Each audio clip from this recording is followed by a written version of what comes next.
even I think some of the things that medical professionals had shared with you about, this stroke. And I don't know how much more you want to go into it in the story, but I got to imagine there were some life lessons, some takeaways, some things that you've discovered along the way that maybe if you want to share, I think it'd be really helpful. When I had my stroke, I'd never felt so alone. I've never felt like so disconnected. And then the pandemic happened, which disconnected everyone else even more.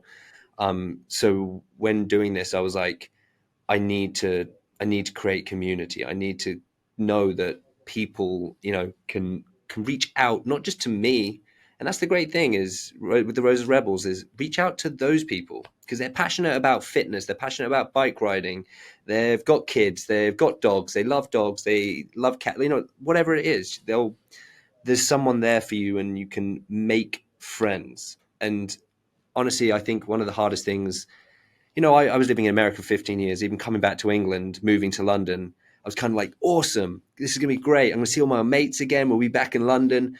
All my mates have moved out of London. They've all got bloody kids.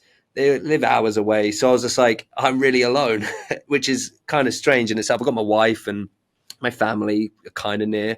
But I was just like, we need to like create a community for people to sort of get behind.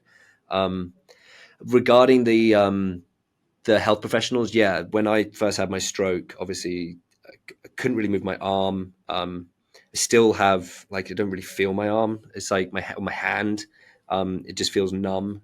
So a tell that I have on the bike is I roll my shoulder because sometimes I can't feel it, which is a weird thing that I do. But yeah, they said to me like they didn't know where I would what I would come back to at what level. They suspect that I'll come back to some sort of normality. But most doctors said you're not going to go back to fitness. Acting is going to be a massive problem because I was struggling with short-term memory loss. I was struggling with just memory, my recall.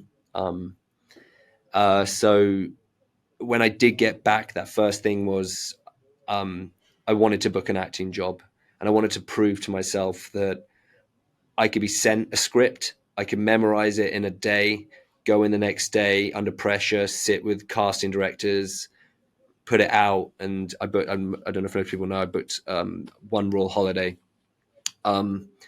which is a film on Hallmark with Aaron Tveit. And that was kind of like for my own sake, I needed to prove to myself that I could do this because I kept hearing, you're really going to struggle with this. This is going to be really difficult for you. Even when I first joined Peloton, if you take the first classes I ever did, you look at my body, is like, I am so tiny, so tiny. Even my producers were like, you got to stop wearing a tank top. It's kind of weird that this scrawny little British man is on here. They're like, just wear a t-shirt. It doesn't look Muscle right. tee. That's right. Yeah. So then I was like, and obviously we're in pandemic, so it wasn't like I could just go hit the gym. So I was locked inside and I was like, well, there's not much I can do. I haven't got any weights. So I was like, I will bulk up when I can get to the gym again. But obviously then this is the thing, is going to the gym is now, is a process. Like I can't just go lift weights like I used to, and I'm not the size that I used to be. And there's certain exercise that I can't do. I can't often grip a weight. Sometimes I have to tie a weight around my hand. But yeah, it's one of those things that just, I think when I was told you can't do this, I've always been that kind of kid that goes, I'm gonna prove to you that I can do this. The acting teacher, you're never gonna be in a TV show. Okay. Book a film, book They're TV shows. watching One Royal Family every weekend now, so I And totally get it. they're the ones always going, we knew he'd make it. Always the we ones. we called it. That's what Yeah. everybody always says. We called that one. Always. But I think everyone gets hit with adversity, and everyone gets hit with people that don't believe in them, and or they get from their beliefs. And I understand where doctors were coming from. It was a long process. It was a Sure. long, hard struggle. And again, I'm still struggling through, like everyone is. Everyone dealing with their own things, whether it's mental or physical. it's something that, you know, like, is definitely with the mental side of it. It isn't spoken about so much. Hmm. Although in nowadays there's a lot more talk about mental health, which I think is great, and people being honest and open about their own issues.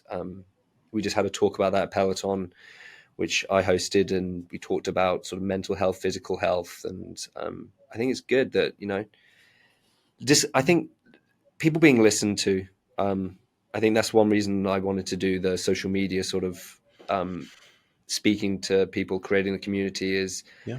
is, you know, when I was alone, I wanted someone to talk to, I wanted someone to speak to, I wanted someone to, you know, respond. I wanted to join a community. I felt very alone, and that's what I've again tried to cultivate here, and still am trying to do.